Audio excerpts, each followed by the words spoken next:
Assalamualaikum warahmatullahi wabarakatuh.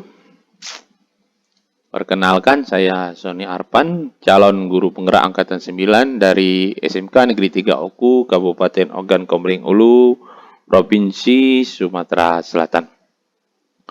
Pada kesempatan kali ini, saya akan menampilkan aksi nyata dari modul 1.4 mengenai diseminasi atau penyebaran pemahaman tentang budaya positif di sekolah. Diseminasi ini diikuti oleh guru di SMK Negeri 3 Oku yang terdiri dari unsur wali kelas, guru bidang studi umum, guru kejuruan, dan guru bimbingan konseling. Berikut video pelaksanaan diseminasi yang saya laksanakan di SMK Negeri 3 Oku. Assalamualaikum warahmatullahi wabarakatuh. Waalaikumsalam warahmatullahi wabarakatuh. Yang saya hormati Bapak Kepala SMK Negeri 3 Oku, Pak Abdulkan Hanafi. Yang saya hormati rekan-rekan guru SMK Negeri 3 Oku. Terima kasih atas kehadirannya. Pagi ini kita berkumpul dalam rangka pemenuhan tugas saya pada tugas CGP aksi nyata 1.4 mengenai budaya positif di sekolah. Tugas ini merupakan tugas diseminasi atau penyebaran pemahaman tentang budaya positif di sekolah yang disampaikan oleh Sony Arpan, SMK Negeri 3 Oku, CGP angkatan 9 dari Kabupaten Oku. Baik Bapak Ibu,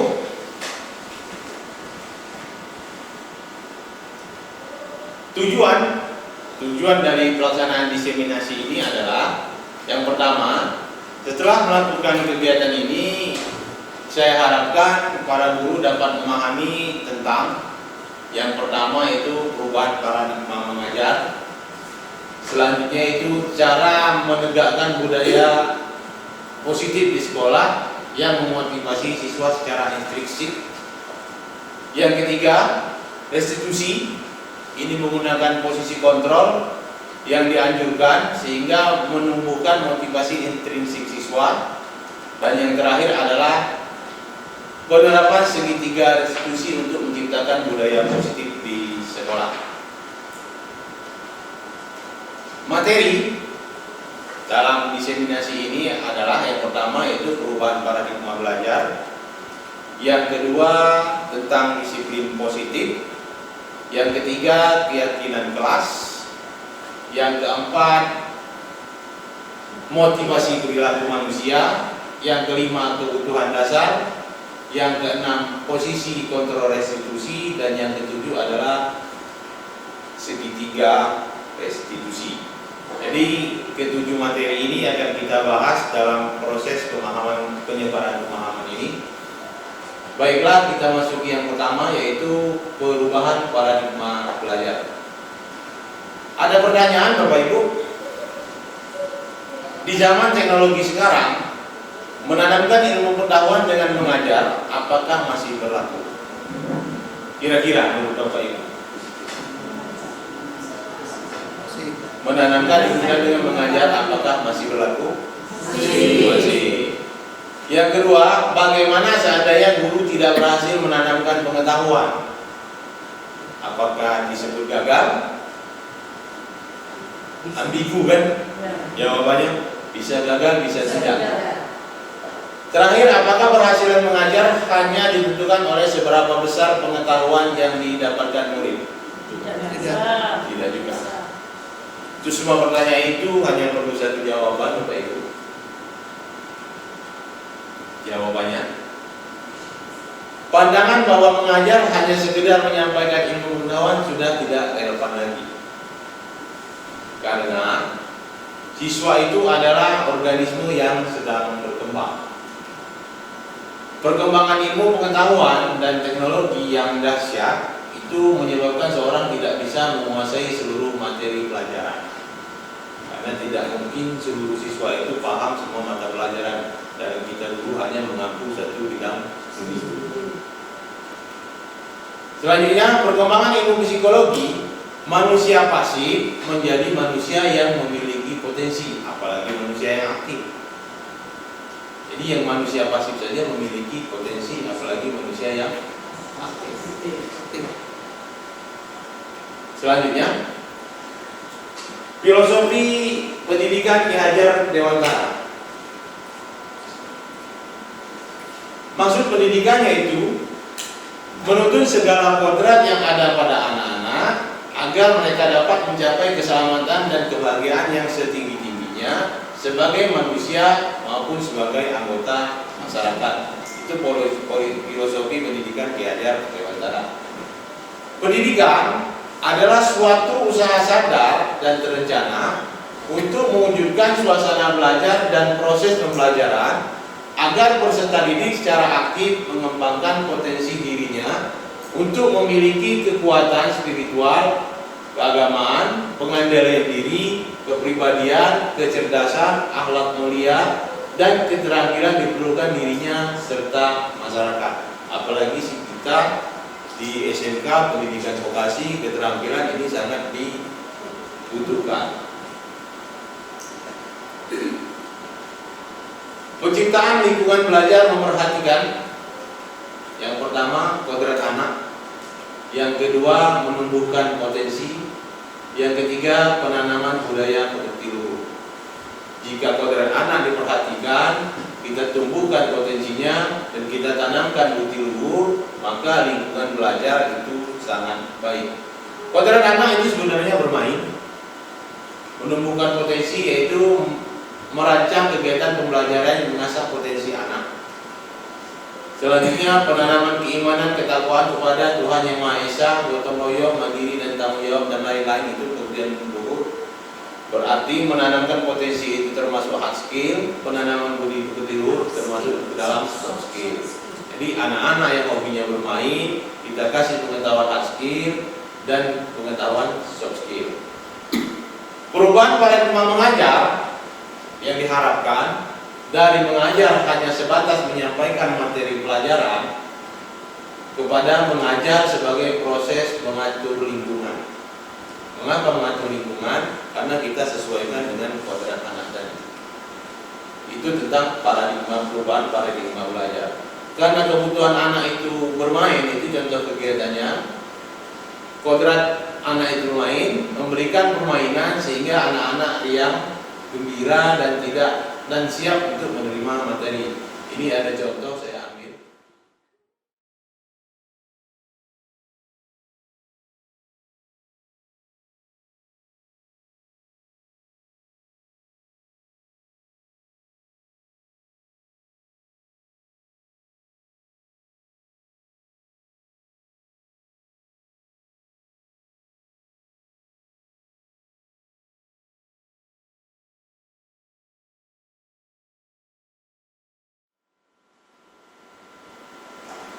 Kita lanjutkan materi yang kedua yaitu disiplin positif.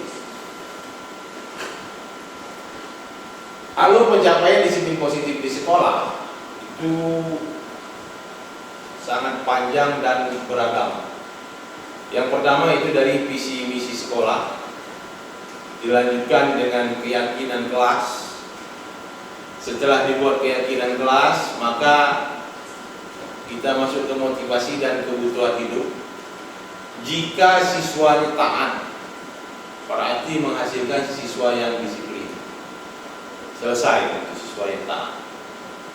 Tetapi untuk ada yang melanggar, ini langkah pertama, kita hukum, konsekuensi atau restitusi, atau menggunakan 5 posisi kontrol yang diakhiri dengan segitiga restitusi. Jadi dimulai dari visi misi sekolah, keyakinan kelas, motivasi kebutuhan hidup. Sebenarnya inti dari materi yang akan diberikan selanjutnya adalah bagian dari disiplin positif. Karena penyebaran pemahaman ini adalah mengenai disiplin positif.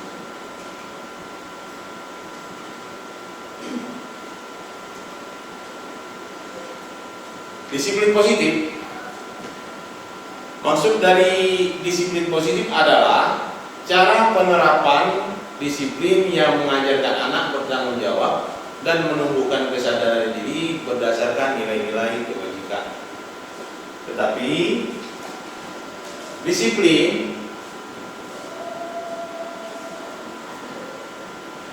dalam budaya kita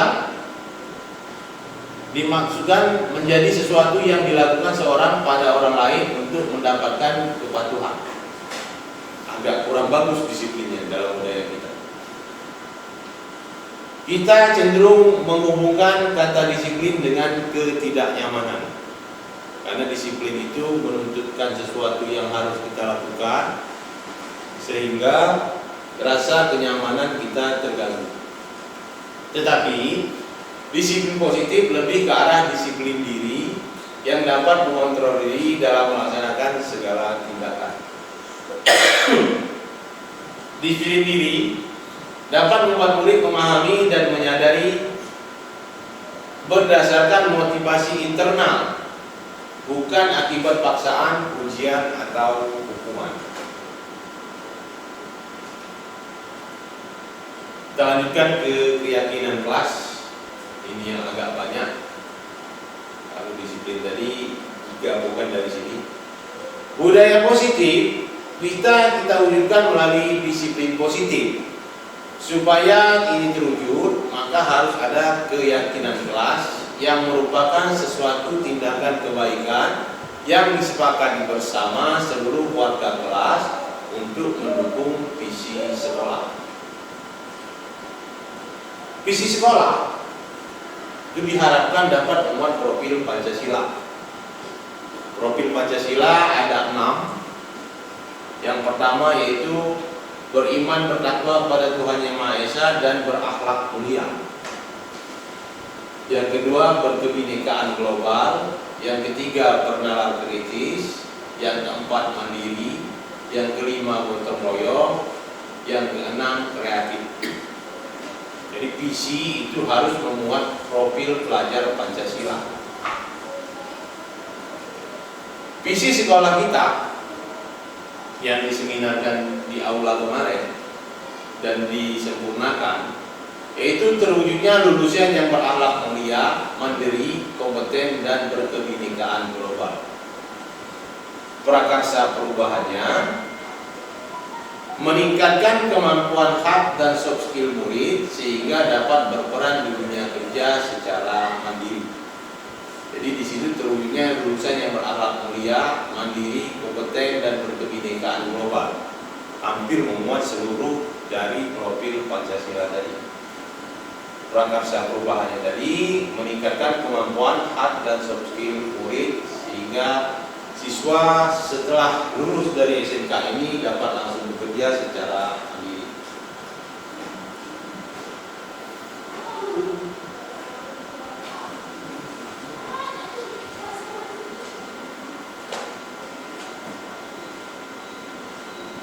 Keyakinan kelas merupakan suatu nilai-nilai kebajikan universal yang disepakati secara tersirat dan tersurat, lepas dari adanya latar belakang suku, negara, bangsa, dan juga agama. Jadi keyakinan kelas itu hal-hal yang memuat nilai-nilai kebajikan secara universal. Keyakinan kelas dibuat secara bersama-sama dengan seluruh siswa yang mempunyai nilai-nilai kebajikan yang dapat dipercaya. Keyakinan kelas yang akan dibuat itu hendaknya benar-benar bersumber pada kebutuhan para siswa dalam upaya membentuk budaya positif. Kalimat yang digunakan pun juga berupa kalimat universal dan positif yang dapat dengan mudah untuk diingat oleh para siswa. Tujuan dari penerapan keyakinan kelas mewujudkan mereka belajar pada anak dan anak-anak akan diberi kebebasan untuk mengemukakan pendapat tentang keyakinan-keyakinan kelas apa saja yang mereka inginkan serta menuangkan ide, pendapat dan juga gagasan mereka secara terbuka serta demokratis. Yang kedua, mewujudkan disiplin positif anak yang kemudian akan menjadi budaya positif di mana anak dapat menjalankan keyakinan kelas yang telah disepakati bersama dengan kesadaran diri dan tanpa adanya tekanan. Yang ketiga, membentuk karakter yang positif pada anak melewati kebiasaan-kebiasaan positif, perilaku positif, serta keteladanan dari seluruh warga sekolah. Ini berarti warga sekolah, guru dan murid juga harus memberikan keteladanan. Yang keempat, menumbuhkan adanya semangat belajar kepada anak. Contoh keyakinan kelas, ini dapat Bapak Ibu buat.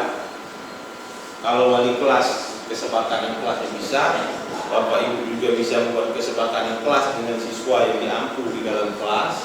Contohnya, untuk menerapkan disiplin, tidak terlambat untuk datang, itu kita buat aturan-aturan. Disiplin dalam berseragam, serta disiplin dalam melaksanakan sesuatu tugas atau kegiatan kelas. Itu dalam hal contoh disiplin. Saling menghormati dan menyayangi. Anak-anak juga menginginkan untuk dapat menjaga kerukunan, menghormati guru dan saling menyayangi antar teman. Juga menyayangi semua guru, bekerja sama terhadap teman, saling menghargai dan membiasakan untuk sapa, senyum, salam, sopan dan santun. Itu dalam hal saling menghormati dan menyayangi. Dalam hal mandiri, anak-anak menyepakati untuk dapat membiasakan sikap yang mandiri, seperti tidak diantar dan dijemput sekolah. Bukan berarti kita beli ke motor, itu kan susah. Selanjutnya itu bertanggung jawab.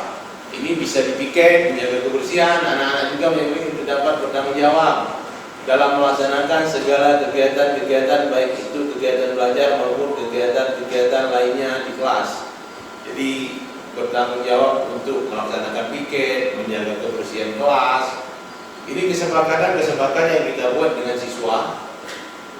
Menjaga kebersihan. Anak-anak menyepakati untuk dapat saling menjaga kebersihan diri, kelas, serta lingkungan supaya tercipta suasana yang nyaman dan lingkungan yang menjadi sehat. Ini dibuat aturan-aturan, atau bisa juga sebenarnya kesepakatan kelas itu kita ambil langsung dari janji siswa. Itu bisa kita kembangkan terhadap siswa-siswanya. Seperti saya, kesepakatan kelas saya itu dari dulu sampai sekarang cuma satu. Jika jam pelajaran saya harus berada di dalam ruangan kelas. Jika di kelas duluan dari saya, silakan namanya dicoret dari absen. Itu kesepakatan yang dibuat di awal. Itu tentang kesepakatan kelas. Kita lanjutkan ke motivasi perilaku manusia. Karena materi itu agak panjang. Inilah yang keempat. Ada 3 alasan mengapa seorang melakukan disiplin positif di sekolah. Yang pertama, untuk menghindari ketidaknyamanan atau hukuman. Yang kedua, ini adalah tingkat terendah dari motivasi perilaku manusia. Biasanya orang yang motivasi perilaku menghindari hukuman dan ketidaknyamanan akan bertanya, apa yang akan terjadi apabila saya tidak melakukannya? Itu untuk yang tingkat paling rendah. Sebenarnya mereka hanya menghindari permasalahan yang mungkin akan muncul dan berpengaruh pada mereka secara fisik, psikologi, maupun tidak terpenuhinya kebutuhan mereka bila mereka melakukan tindakan tersebut. Ini baru yang pertama, untuk menghindari ketidaknyamanan atau hukuman. Yang kedua, untuk mendapatkan imbalan atau penghargaan dari orang lain. Satu tingkat di atas motivasi yang tadi. Di sini orang berperilaku untuk mendapat imbalan dan penghargaan dari orang lain.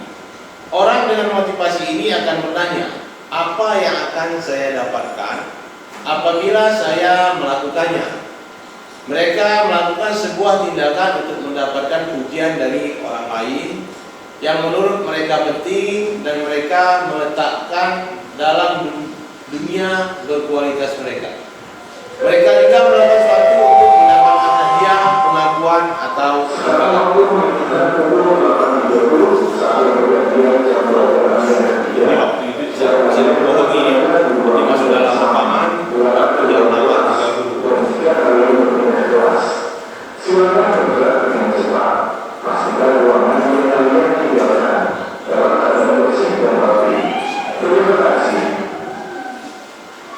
Yang ketiga, untuk menjadi orang yang mereka inginkan dan menghargai diri sendiri dengan nilai-nilai yang mereka percaya. Orang dengan motivasi ini akan bertanya, akan menjadi orang seperti apa sedang melakukannya apabila saya melakukannya. Mereka melakukan sesuatu karena nilai-nilai yang mereka yakini dan hargai, dan mereka melakukannya karena mereka ingin menjadi orang yang melakukan nilai-nilai yang mereka yakini tersebut. Ini adalah motivasi yang membuat seorang memiliki disiplin positif. Dari ketiga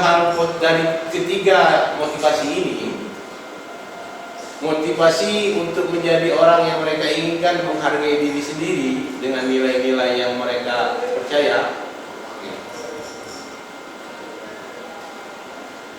Dari ketiga tadi, yang pertama untuk menghindari ketidaknyamanan atau hukuman, yang kedua untuk mendapatkan imbalan atau penghargaan dari orang lain. Yang dua motivasi ini merupakan motivasi dari luar atau motivasi eksternal. Sedangkan yang ketiga tadi untuk menjadikan orang yang mereka inginkan dan menghargai diri sendiri dan dengan nilai-nilai yang mereka percaya. Inilah motivasi yang kita inginkan dari murid, karena ini bersumber dari diri siswa itu sendiri. Dihukum oleh penghargaan. Yang kedua tadi motivasi untuk mendapatkan penghargaan. Yang pertama tadi menghindari hukuman. Ternyata penghargaan merupakan hukuman. Ini jujur terus terang baru saya sadari. Biasanya saya di kelas, jika siswa susah mengerjakan soal, maka akan saya tempel uang 10.000, 20.000, dan mereka akan berlomba. Ternyata itu salah. Karena menurut dari Alpi Code mengemukakan baik penghargaan maupun hukuman adalah cara-cara mengontrol perilaku seseorang yang menghancurkan potensi untuk pembelajaran yang sesungguhnya. Menurutnya, secara ideal, tindakan belajar itu sendiri adalah penghargaan sesungguhnya. Jadi, memberikan penghargaan itu salah. Karena menurut penelitian, ternyata penghargaan memiliki pengaruh dan bersifat menghukum. Karena penghargaan jangka pendek dan jangka panjang itu tidak efektif. Yang kedua, penghargaan merusak hubungan. Biasa berteman baik, kalau mendapat penghargaan jadi bersaing. Penghargaan mengurangi ketepatan. Jadi apa yang dilakukan kadang-kadang tidak pas. Yang penting mendapat pujian. Penghargaan menurunkan kualitas. Yang pasti penghargaan mematikan. Gak pernah Bapak Ibu ya. Ternyata penghargaan itu adalah sebuah hukuman. Bagaimana ya Bapak Ibu, masih semangat? Semangat. Jadi kalau masih semangat karena ini buku agak panjang ini materinya ya. Kita lanjutkan. Kebutuhan dasar murid. Kebutuhan dasar manusia menurut Dr. William Glasser dalam choice theory dibagi menjadi 5, yaitu kebutuhan untuk bertahan hidup, kasih sayang dan rasa diterima, kebebasan, kesenangan, dan penguasaan. Jadi kebutuhan dasar murid itu ada 5 sebenarnya: bertahan hidup, kasih sayang, rasa diterima, kebebasan, kesenangan, dan penguasaan. Kita uraikan satu-satu. Oke. Kebutuhan untuk bertahan hidup, SUPIPA, merupakan kebutuhan yang bersifat fisiologis untuk bertahan hidup, misalnya kesehatan, rumah, dan makanan. Kita ambil contoh di sekolah kita, contoh kasus yang terjadi di sekolah kita ini. Ketika ada anak yang selalu meminta bekal makanan temannya, diketahui ternyata anak tersebut melakukannya karena lapar. Hal tersebut terjadi karena orang tuanya tidak memberi bekal makanan untuknya. Jadi dia bertahan hidup, logan, ya kan? Maka itu contoh kasus di sekolah kita, karena kita melakukan sekolah full day, kan? Itu bertahan hidup namanya. Jadi tidak baca, tidak dimarahi, bertahan hidup. Yang kedua, kasih sayang dan rasa diterima. Ini termasuk ke dalam kebutuhan psikologis. Tadi fisiologis, ini psikologis. Pada umumnya anak-anak yang memiliki kebutuhan dasar kasih sayang dan rasa diterima ini ingin disukai dan diterima oleh lingkungan dengan baik. Contoh kasus yang terjadi di sekolah kita, misalnya ketika seorang anak yang membuat masalah untuk mendapatkan perhatian dari teman, guru, maupun orang tuanya, maka kebutuhan dasar yang sedang dipenuhi oleh anak tersebut ialah kebutuhan akan kasih sayang atau merasa diterima. Bahasa gaya itu kurang perhatian,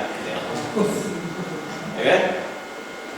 Jadi ada ditemukan di sekolah kita kan siswa seperti itu kan? Yang ketiga, kebebasan. Anak-anak dengan kebutuhan kebebasan yang tinggi menginginkan pilihan mereka perlu banyak bergerak, menyukai hal-hal yang baru, dan menarik dan suka mencoba-coba. Contoh kasus di sekolah kita ialah anak-anak yang selalu diberikan bekal makanan dengan menu yang sama setiap hari oleh ibunya. Di sekolah dia membuat masalah dengan mengambil paksa bekal milik teman-temannya. Hal ini ingin dia lakukan karena ingin mencoba makanan temannya yang beraneka ragam. Maka kebutuhan yang berusaha dipenuhi tersebut adalah kebutuhan akan kebebasan. Jadi dia pengen mencoba hal-hal yang baru, ingin menikmati hal-hal yang baru, itu termasuk ke dalam kebutuhan kebebasan. Yang keempat, kesenangan. Adalah kebutuhan untuk mencari kesenangan, bermain, dan tertawa. Kebutuhan ini muncul sejak dini, kemudian terus berkembang hingga dewasa. Contoh kasusnya ada juga di sekolah kita. Ketika ada anak yang senang mengganggu temannya, anak tersebut merasa jika ekspresi temannya sangat kesal terlihat lucu. Maka yang sedang berusaha dia penuhi adalah kebutuhan akan kesenangan. Karena nyari ladas, ya. Ladas itu tidak dijual di toko manapun. Makanya dia dicari di situ kebutuhannya. Yang terakhir, penguasaan.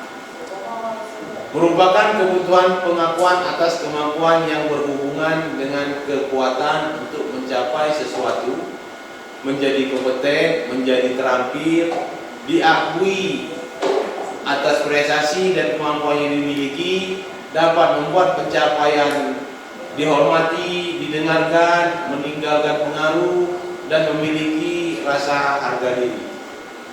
Contoh kasus dalam penguasaan, apabila ada anak yang merasa hebat setelah mengganggu temannya, karena temannya menjadi takut dan menuruti keinginannya, maka anak tersebut sedang berusaha memenuhi kebutuhan dasar akan kekuasaannya.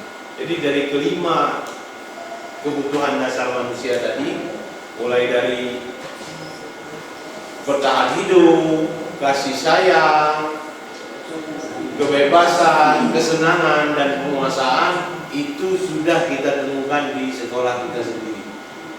Itulah 5 kebutuhan dasar pada murid. Dari kelima dasar inilah kita dapat mencari kesalahan siswa, memperbaiki kesalahan siswa berdasarkan teori kebutuhan dasar murid. Posisi kontrol restitusi ini berhubungan dengan marah, kemarahan, atau cara menangani siswa yang bermasalah. Secara sadar ataupun tidak, kita sebagai guru mempunyai peran dalam posisi kontrol ini ada 5 macam, yaitu sebagai penghukum, sebagai pembuat rasa bersalah, sebagai teman, sebagai pemantau, sebagai manajer. Yang sering saya lakukan kalau teman tidak mungkin karena siswa takut berteman dengan saya. Yang pasti saya selalu melakukan pembuat rasa bersalah. Nanti kita uraikan satu persatu, tapi sebelumnya saksikan dulu video ini yang menjelaskan kelima posisi kontrol sebagai guru dari kalimat, kata-kata maupun tindakan.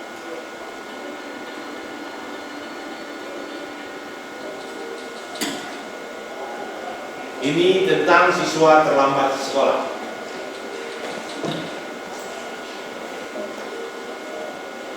Naren, sini kamu. Selalu terlambat. Kamu deh, pasti terlambat. Maaf Bu, saya Apa? Apa coba? Alasan kamu apa lagi? Kapan sih kamu tidak terlambat? Malas sekali ya kamu jadi anak. saya Dasar pemalas. Gak kapok-kapok sih kamu. Sudah berapa kali terlambat? Sana, kamu keliling lapangan basket 2 kali. kenapa saya harus ke lapangan basket? Kenapa? Kamu melewati ibu. Berani-beraninya jawab. Sudah terlambat, masih berani jawab pula. Ini mutar tunggu isono Sekarang, keliling lapangan basket 5 kali sekalian. Biar kapok. Cepat. Pergi sana ke lapangan basket. keras karena sebagai penghukum. Sekarang posisi membuat rasa bersalah.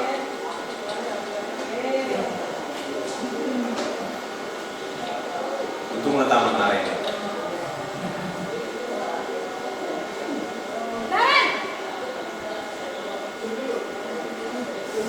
Selamat pagi Bu. Naren. Kamu kenapa terlambat lagi, nak? Ya Tuhan, Naren. Kamu senang ya bikin ibu susah ya? Kalau kamu terlambat lagi, nanti ibu yang ditegur bapak kepala sekolah, nak. Disangka ibu tidak bisa membina kamu. Duh, Bicara pelan. gimana ini? Ini telah Maaf Bu, Duh, Gusti Naren. Kamu suka ya kalau Kakek. ibu tegur bapak kepala sekolah? Chandra marahi Sekarang punya. ibu harus tulis apa yang ibu absen? Ini kamu sudah sering terlambat loh. Mulai Ibu lembut. harus apa coba? maaf Bu, maaf sekali. Ya sudah, lain kali jangan bikin ibu susah lagi ya nak ya. Ibu tidak akan kuat lagi kalau kamu begini terus. Bisa jadi kan kalau ibu tegur bapak kepala sekolah. Sana cepat kelas. Maaf ya Bu, maaf sekali. Video ini ada di PNM, Bapak. Posisi membuat rasa bersalah, berbicara dengan nada tenang. Posisi teman.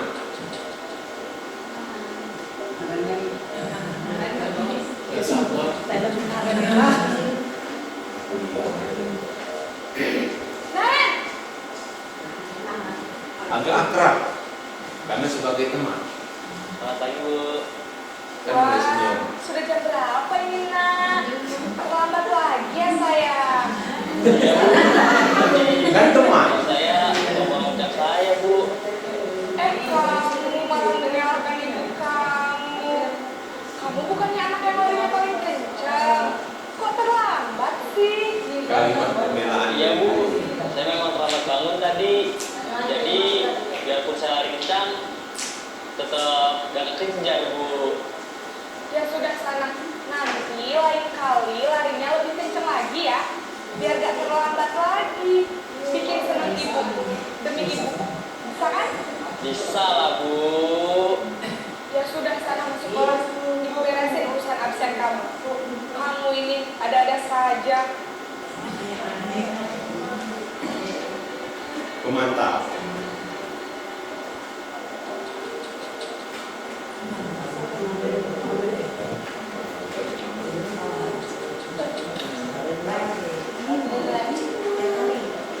Nen! Karena yang diulang-ulang sampai sini terus biasa baca buat ini. Pagi, Bu. Naren, apa peraturan sekolah kita tentang jam berapa kita harus masuk sekolah, nak? Kita Pemantau ini menjelaskan bahwa peraturan seperti ini. Iya betul, sekarang sudah jam 7.20. Kemarin sudah tahu konsekuensinya jika terlambat hadir.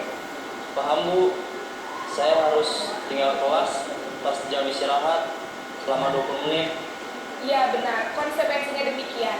Jadi nanti jam 9.30 pas istirahat, kamu harus tinggal di kelas, kerjakan tugas tambahan untuk ketertinggalan kamu, ya? Baik, Bu. Terakhir manajer. Sama sampai ke nyegat narik tadi sama.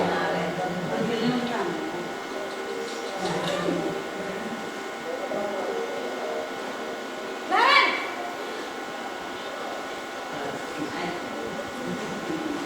Selamat pagi, Bu. Selamat pagi, Naren. Maaf, Bu. Saya terlambat. Iya, sekolah masuknya jam 7, sekarang sudah jam 7.20. Jadi sekarang bagaimana ini, Naren? Maaf, Bu. Saya lupa setel alarm saya semalam. Baiklah, menurut kamu, keyakinan sekolah yang mana yang perlu kamu tingkatkan? Menghargai diri sendiri dan orang lain mungkin, ya, Bu. Setuju. Jadi, apakah Naren meyakini prinsip saling menghormati tersebut? Iya, Bu. Saya meyakininya. Apakah Naren bersedia memperbaiki masalah keterlambatan ini? Bersedia, Bu. Bagaimana kamu akan perbaiki masalah keterlambatan ini? Saya akan coba untuk tidak lupa menyetel alarm saya, Bu. Baik, kalau Naren lupa menyetel alarm di rumah, ada orang yang kira-kira bisa bantu mengingatkan tidak? Ada, Bu. Kakak saya, Kak Eman. Ada lagi Eman. Kak Eman. Ada ibu saya. Baik, jadi yang mengingatkan Naren adalah Kak Emma dan Kak Sofia. Kira-kira akan mulai start alarm kapan nih, Naren? Setelah pulang sekolah, akan segera saya lakukan. Baik, jadi Naren akan setel alarm untuk bangun besok pagi dan akan diingatkan oleh kakak dan ibunda Naren ya. Ada lagi yang mungkin perlu dilakukan, Naren, agar tidak terlambat bangun lagi. Tidak ada, Bu. Baik, Naren, terima kasih kerjasama kamu. Sekarang kamu perlu kembali ke kelas untuk belajar. Baik, Bu. Terima kasih. Itu peran dari 5 posisi kontrol. Kita uraikan satu persatu. Penghukum. Seorang penghukum itu bisa menggunakan kata-kata kehukuman fisik maupun verbal. Orang yang menjadi posisi penghukum senantiasa mengatakan bahwa sekolah memerlukan sistem atau alat yang dapat lebih menekan murid lebih dalam lagi. Penghukum itu nada suaranya tinggi atau bahasa tubuhnya mata melotot, menunjuk-nunjuk, menghardik, tetapi hasilnya kemungkinan murid akan marah dan memendam atau bersifat agresif. Bisa jadi sesudah kembali murid tersebut akan mencoret-coret bukunya atau meja tulisnya. Lebih buruk lagi, sepulang sekolah, murid melihat motor atau mobil bapak ibu menggores kendaraan dengan paku. Itu kalau kita menghukum, jadi siswa menjadi pendendam. Pembuat perasaan bersalah. Ini sebenarnya bahaya bapak ibu. Karena pada posisi ini biasanya guru akan bersuara lembut. Pembuat rasa bersalah akan menggunakan keheningan yang membuat orang lain merasa tidak nyaman, bersalah, atau rendah diri. Pembuat merasa bersalah itu nada suaranya memelas, halus, sedih, bahasa tubuhnya merapat pada tubuh anak, lesu. Tapi hasilnya, murid akan merasa bersalah. Bersalah telah mengecewakan ibu gurunya, bapak gurunya. Murid akan menjadi seorang yang merasa gagal, tidak sanggup membahagiakan orang lain. Kadang speed ini lebih berbahaya dari penghukum, karena emosi akan tertanam tetap di dalam. Murid menahan perasaannya, tidak seperti yang dalam menghukum tadi, dia langsung mengekspresikan kemarahannya dengan cara negatif. Ini tiba-tiba amarahnya meledak, selesai dulu gitu kan. Itu dari membuat rasa bersalah. Sebagai teman, guru pada posisi ini tidak akan menyakiti murid, namun akan tetap berupaya mengontrol murid melalui persuasi. Teman itu nada suara rendah, ramah, akrab, bercanda, bahasa tubuh, seperti yang dalam video tadi. Malahan absennya diamankan. Murid akan merasa senang dan akrab dengan guru.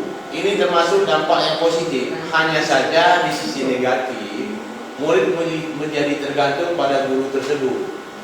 Bila ada masalah, dia merasa bisa mengandalkan guru tersebut untuk membantunya. Akibat lain dari posisi teman adalah bangga akan berbuat sesuatu bila menurut adalah guru tersebut. Dan belum tentu berlaku yang sama dengan guru atau orang lain. Ada kan di sekolah kita ya? Iya, yang kepala yang dulu itu kan.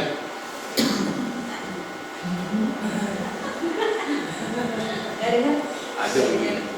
Memantau. Memantau berarti mengawasi.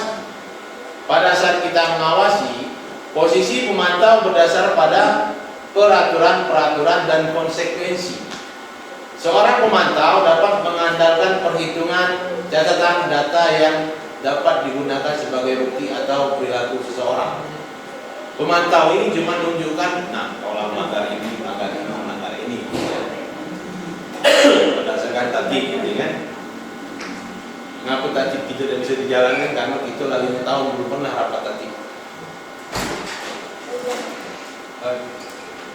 Murid memahami konsekuensi yang harus dijalankan karena telah melanggar salah satu peraturan sekolah. Guru tidak menunjukkan suatu emosi yang berlebihan, menjadi marah atau membuat merasa berbuat salah. Murid tetap dibuat tidak nyaman, yaitu harus tinggal kelas pada waktu jam istirahat dan mengerjakan tugas. Guru tetap harus memantau murid pada saat mengerjakan tugas di jam istirahat, karena murid tidak bisa ditinggal seorang diri. Karena kalau disuruh gawe tugas di kelas, di ruang 8 misalnya, pasti ngerokok kan? Jadi harus ditunggu. Yang terakhir sebagai manajer. Ini adalah posisi yang diharapkan dapat kita miliki. Posisi di mana guru berbuat sesuatu bersama dengan murid, mempersilahkan murid mempertanggungjawabkan perilakunya, mendukung murid agar dapat menemukan solusi atas permasalahannya. Dalam manajer kan, dia pacak mengatasi masalahnya. Hasilnya pada murid, beban untuk bahagian guru dan bahagia, dia bisa membahagiakan orang tua dan guru. Murid sudah mengetahui adanya suatu masalah dan sesuatu perlu terjadi. Bila guru mengambil posisi pemantau, guru akan melihat apa konsekuensi atau namun pada posisi manajer, guru akan mengembalikan tanggung jawab pada murid untuk mencari jalan keluar permasalahannya, tentu dengan bimbingan guru. Jadi dari 5 posisi kontrol tadi, dari penghukum, pembuat rasa bersalah, pemantau, teman, yang diharapkan adalah posisi yang kelima itu sebagai manajer, lebih akrab. Itu tentang teori kontrol. Jadi kalau teori kontrol kita sudah terapkan, maka seluruh guru BK kita kumpulkan di dalam gawe.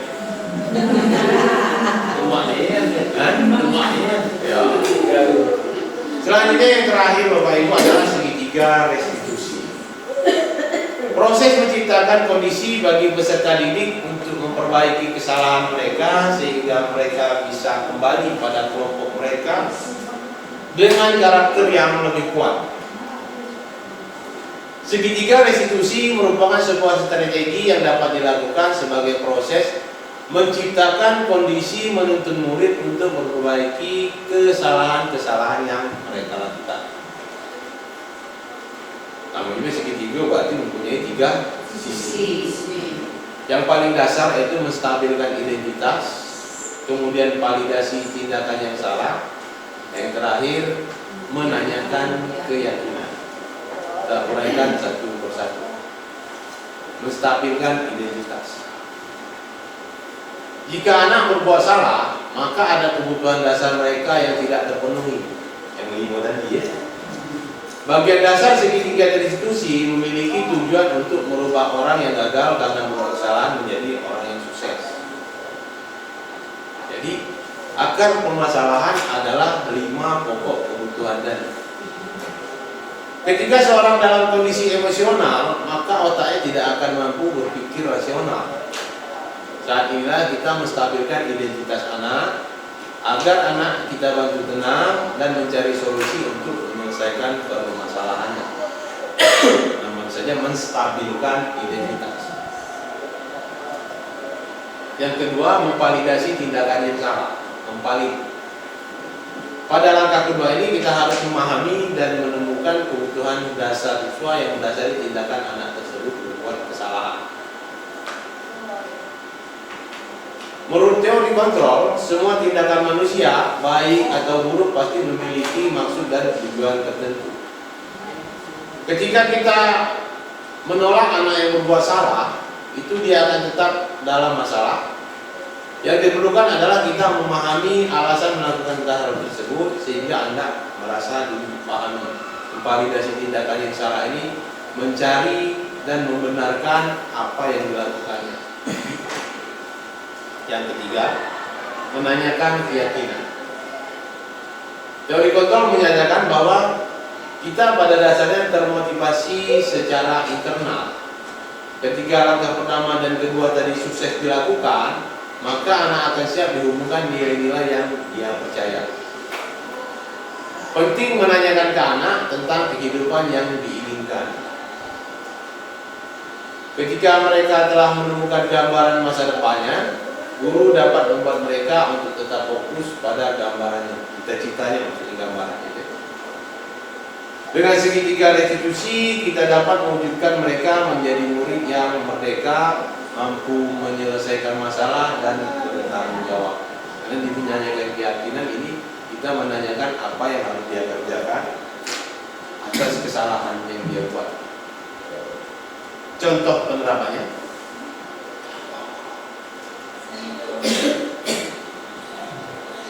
Pakai bahasa mudah dan baik.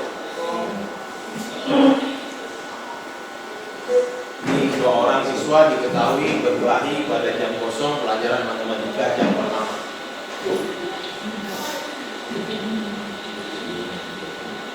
Apakah baik Pak? Jangan ada masalah pelajaran matematika tadi. Tadi ada masalah ya. Iya, tiga. Aku cuma bercanda kok Pak. Lagi belakang. Iya. Boleh Pak? Tidak Pak. Kalau tidak boleh, tadi guru-guru itu melanggar. Saling menghormati Pak. Tahu?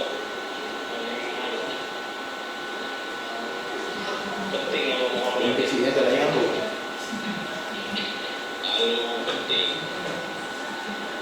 Jangan lo kamu salah jadi. Dari mana jalan? Itu.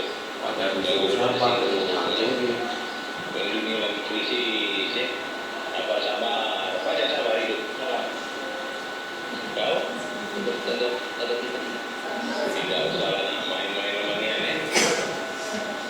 Baca apa namanya? Buat surat perjanjian ya. Karena kalian perjanjian ini ya. Saling menghormati, jangan lupa bermain pada tempatnya. Tak boleh lakukan.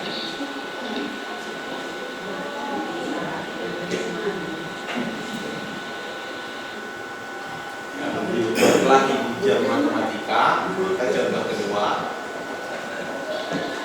guru matematika yang dipanggil.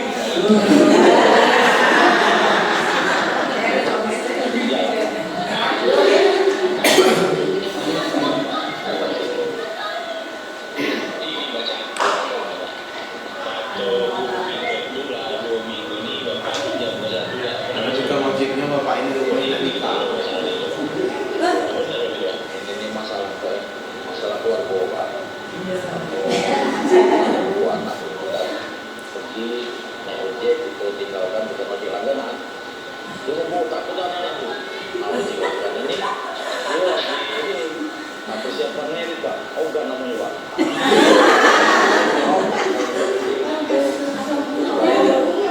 Itu pekerjaan utama.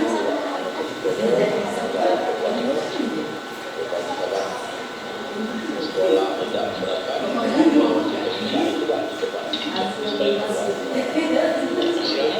masih bulan Januari Pak belum bulan Madunya masih lama ya Pak ya mungkin 1 semester ini Pak Jadi ke tanggal bapak itu tapi dia nengok jam. kalau saya coba dari kerugian di siswa ya jadi gitu pembelajaran masih tetap jalan tapi gitu rubah meja dua apa yang dulu bayar mulai yang ketiga agak siang jadi kuliah siang nggak ada deadline jemput pagi juga bayar siang ya Pak terima kasih banyak Pak ya lagi lakukan ini ya kira-kira itu apa ya sesuai ya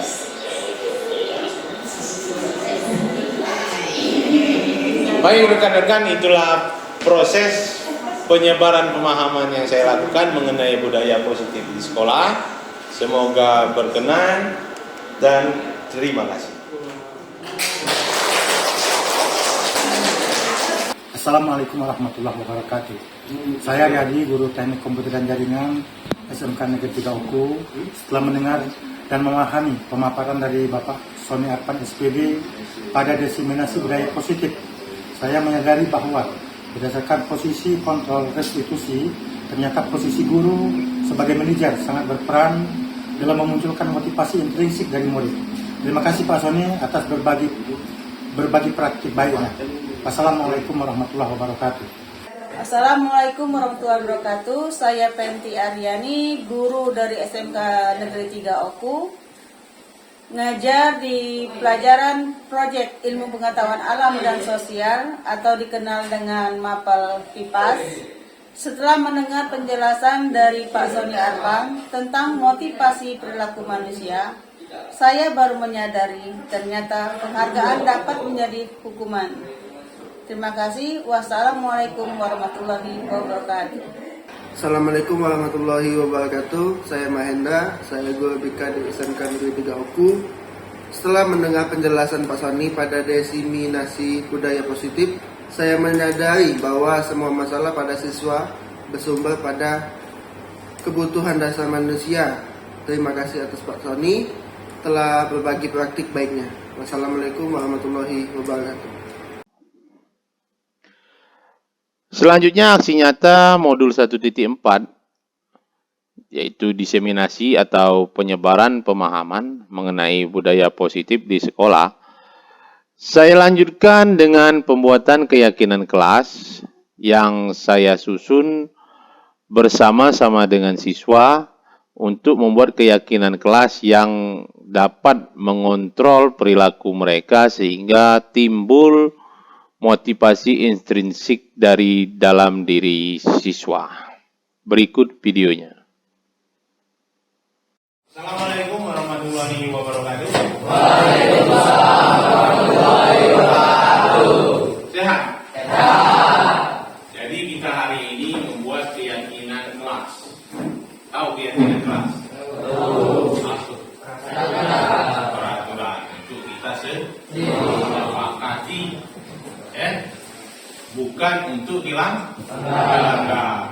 Supaya kalian dapat menimbulkan motivasi di dalam diri kalian hingga kalian dapat belajar dengan sungguh-sungguh dan ilmu yang kalian dapatkan dapat bermanfaat. Sebelum kita buat keyakinan kelas, Bapak akan menjelaskan dulu tentang 5 kebutuhan dasar dari manusia. Siapa yang tahu yang pertama? Menjaga kesehatan. Hah? Menjaga kesehatan. Kesehatan. Apa lagi? Mata. Kebersihan. Attitude. Disiplina.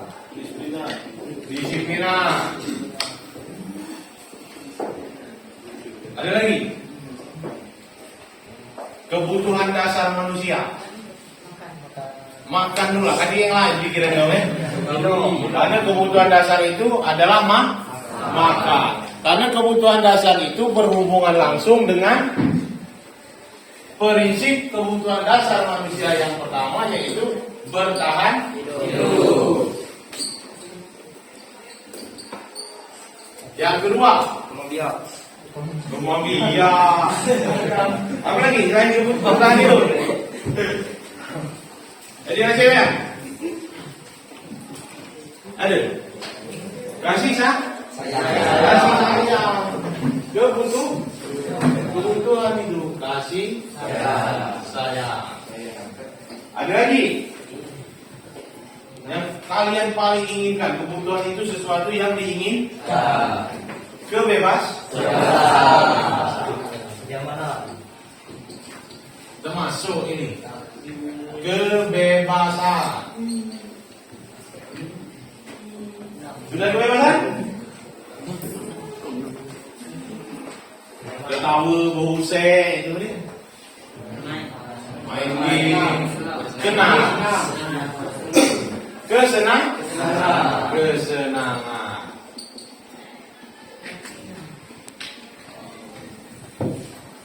Yang kelima? Hiduplah sudah, kasih sayang dapat, hidup bebas, senang boleh. Pasti jumlahnya melawan, berduit, berduit, cewek cinta, gawi jadi kalau orang-orang pasti jumlahnya melawan, berarti kekuatan. Ini 5 dasar kebutuhan manusia. Gara-gara inilah terjadi walaupun kebebasan perang, bujuhan, buku cewek baca kasih sayang, bujuhan pula ngapa? Aku nang jalan pak, diganggunya kesenangan. Ada yang lain yang itu ya. Jadi kebutuhan dasar di sini. Dan disinilah kita buat suatu kesepakatan. Kira-kira peraturan yang kamu inginkan itu apa? Tolong dibagi. Tulis di bagian yang kalian lihat ya. Tulis bagi-bagi keluar. Itu pak. Keluar.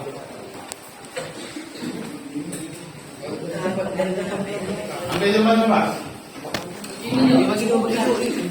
Nah, baca lagi. Nah, sampai di belakang.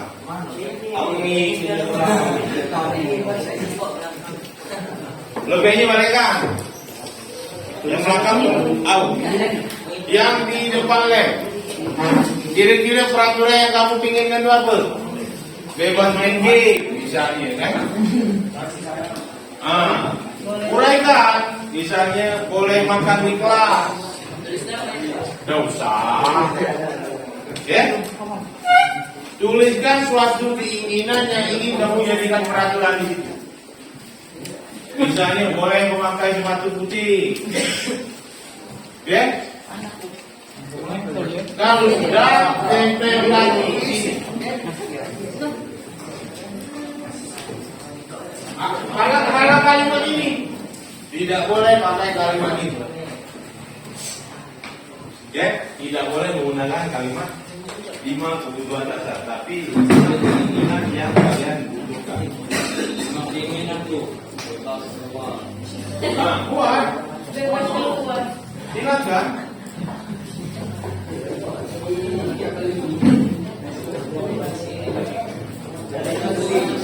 Sudah, kalau sudah jadi Pak.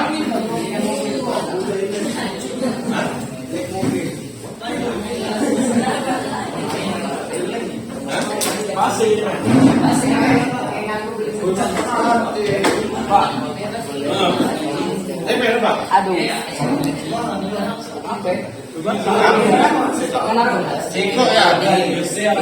Dua jadi.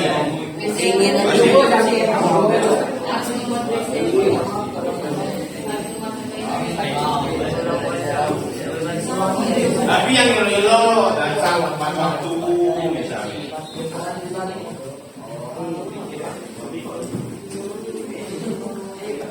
Sudah? Kalau sudah silakan ditempel di depan.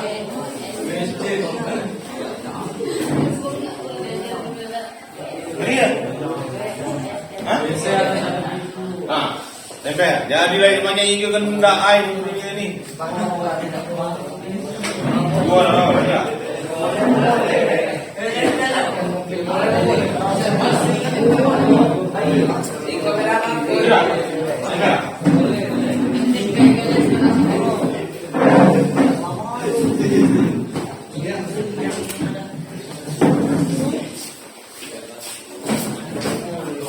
Terbalik, ini itu, ini loh waktu.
Sudah ada?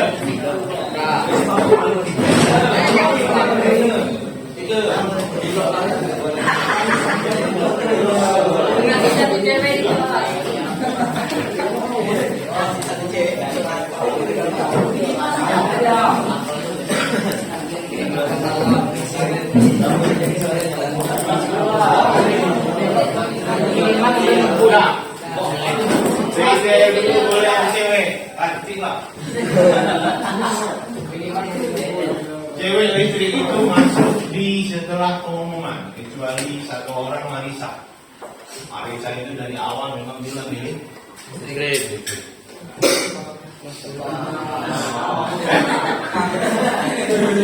Jadi dari sini ya, dari keinginan yang kalian inginkan ini rata-rata pengen rambut panjang, tidak berlaku di listrik. Oke? Listrik itu dari zaman dulu rambutnya selalu seperti bapak. Mesin cukur pertama itu ada di bengkel listrik. Jadi dari peraturan yang kalian inginkan, kita sepakati kita usulkan menjadi peraturan ke kelas. Tapi di sini kamu nih beli ke mobil dulu.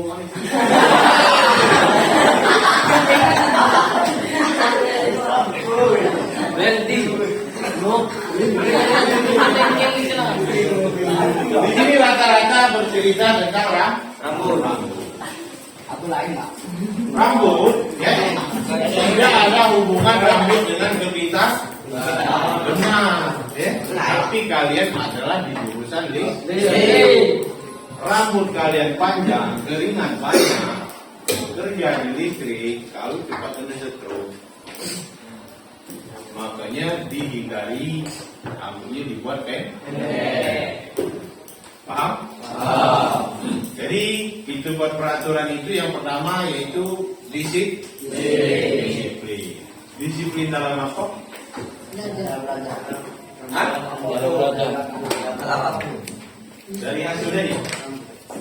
Dalam hal datang tepat waktu, di situ adalah yang membuat pakaian harus sama dan seragam, belum dapat. Apa ada bacanya mana? Anak bapak itu SMP, di SMP 1 lah sampai sekarang belum dapat baju seragam. Itu yang pertama yaitu disiplin.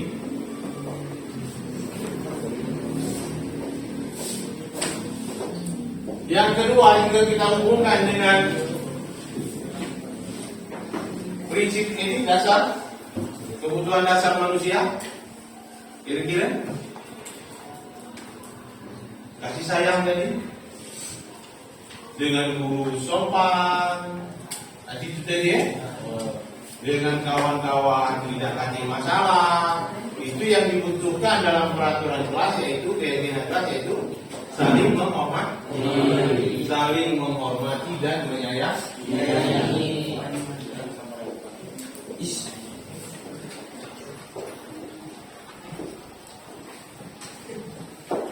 Yang ketiga, kira-kira dari yang kamu buat tadi, jatuh begini golongannya di atas. Ngapa? Eman? Ini. Ada kalau diantar duitnya lebih siapa yang subuh dia dibangunkan? Karena keyakinan kelas ini kalau bisa dibawa juga ke rumah. Siapa yang subuh tidak lagi dibangunkan? Mulai sekarang kalian harus mandi sendiri. Bukan mandi sendiri, mandi. Subuh tidak lagi dibangun. Cuci diwe. Jadi mandiri bisa. Boleh jadi suami. Mandirham bukannya yang pertama itu minta saling suami. Kamu cewek suami. Selain dari situ, bertanggung jawab.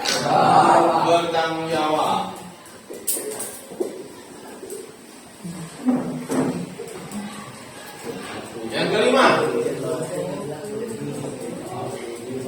menjaga kebersihan. Karena disiplin, saling menghormati, tidak ada yang berhubungan dengan kebersihan. Menjaga kebersihan. Ada lagi deh, lagi. Kesepakatan yang harus kita buat. Religi.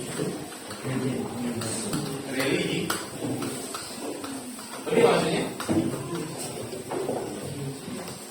berdoa setiap akan melakukan sesuatu. Sepakat itu keyakinan kelas kita?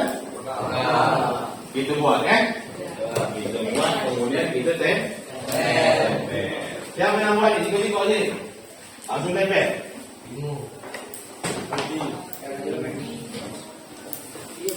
Keyakinan kelas.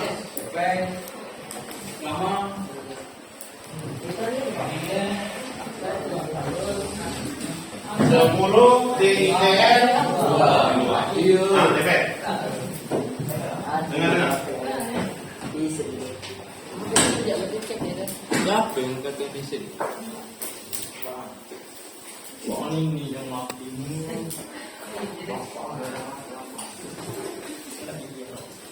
Apa yang pertama tadi?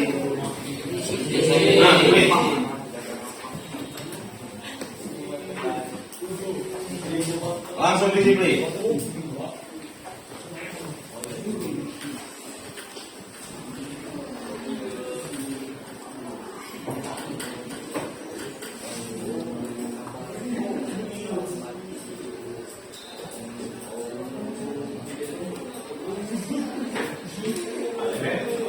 Samping. Sini kenapa enggak?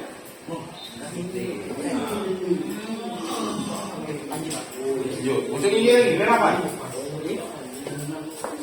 Lagi nih. Pencet dulu ya. Saling menghormati dan menyayangi.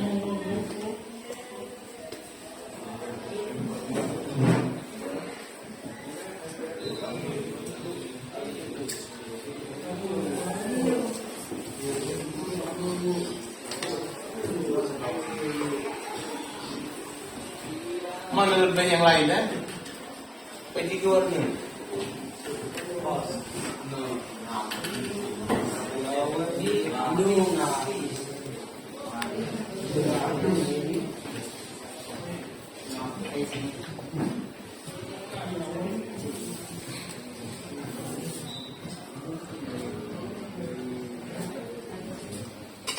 Sampai. Selanjutnya mandiri. Bukan Benny.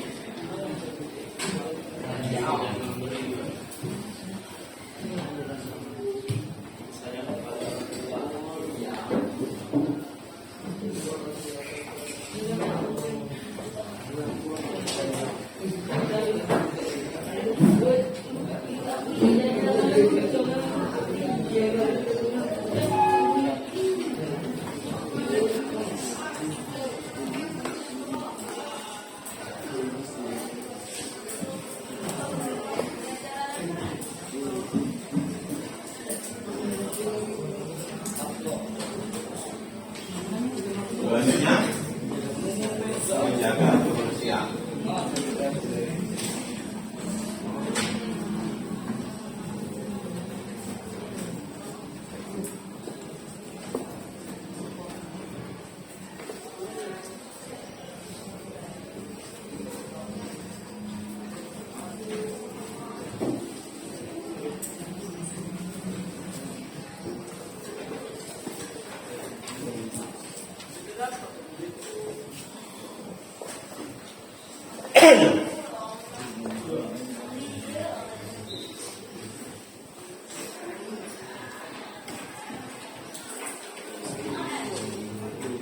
Habis.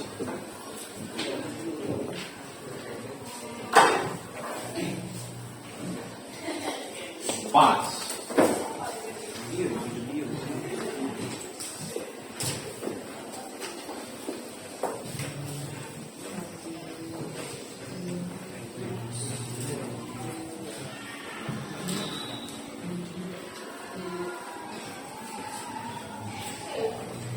Jadi itulah keyakinan kelas yang kita buat hari ini.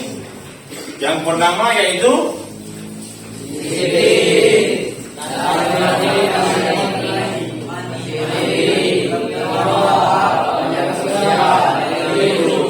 siap melaksanakannya? Yang tidak itu bagi bermasalah. Bagi siap-siap tamat di sentoh. Ya Rabbal Alamin. Demikianlah kesepakatan yang kita buat hari ini dan dapat dilaksanakan dengan sungguh-sungguh. Bapak akhiri, assalamualaikum warahmatullahi wabarakatuh. Waalaikumsalam warahmatullahi wabarakatuh. Kami siswa 10 TJR 2 siap melaksanakan keyakinan kelas yang dibuat bersama hari. Jaya. Demikianlah video yang saya buat. Salam guru penggerak, tergerak, bergerak, dan menggerakkan. Terima kasih. Wassalamualaikum warahmatullahi wabarakatuh.